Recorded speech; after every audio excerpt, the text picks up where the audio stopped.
വാങ്മയ ചിത്രം എന്നുള്ളത് പുതിയ കാലഘട്ട രചനകളിൽ വളരെ വിരളമായി മാത്രമാണ് നമുക്ക് അനുഭവിക്കാൻ കഴിയുന്നത്. അവിടെയാണ് രജീഷ് ബാല എന്ന എഴുത്തുകാരൻ വ്യത്യസ്തനാകുന്നത്. കാതലുള്ള കഥകൾക്കൊപ്പം വായനയിൽ തെളിയുന്ന ചിത്രങ്ങൾ. അവളൊരു മഴക്കാടായിരുന്നു.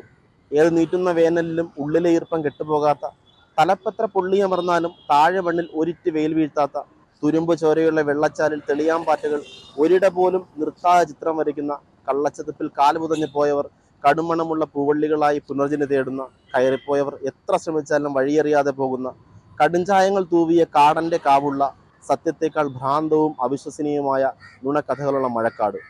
അതുകൊണ്ടാണ് വെടിയൊച്ചകൾ എത്ര കുറി കേട്ടിട്ടും അവളിലേക്ക് കടന്നു കയറിയതും അവളിൽ ഒടുങ്ങിയതും. നിളയിൽ ചുവപ്പിറങ്ങിയ നനവൂറുന്നതായും വിന്തിന്റെ മകളിൽ മഞ്ഞു പെയ്യുന്നതായും നമ്മൾ കാണും, അനുഭവിക്കും. അവതാരികയിൽ നിതിൻ ബാൽ എഴുതിയിരിക്കുന്നത് പോലെ രജീഷ് ബാലയുടെ പല കഥകൾക്കും ഒരു തണുപ്പുണ്ട്. വാക്കിന്റെ കൊടും വേനലിലും നമ്മളെ തണുപ്പിക്കുന്ന ഒരു റെഫ്രിജറേറ്റിംഗ് മാജിക്. വിഷ്വൽ ലാംഗ്വേജിന്റെ അപാര ഭംഗിയുള്ള കുമർച്ചയിലെ കഥകളിലൂടെ സഞ്ചരിക്കുമ്പോൾ അപർണ എഴുതിയതുപോലെ ഒന്നുകിൽ നിങ്ങൾ വെയിലിനെ അല്ലെങ്കിൽ മഴയെ അതിഗാഠമായി പ്രണയിച്ചിട്ടുണ്ടാകും.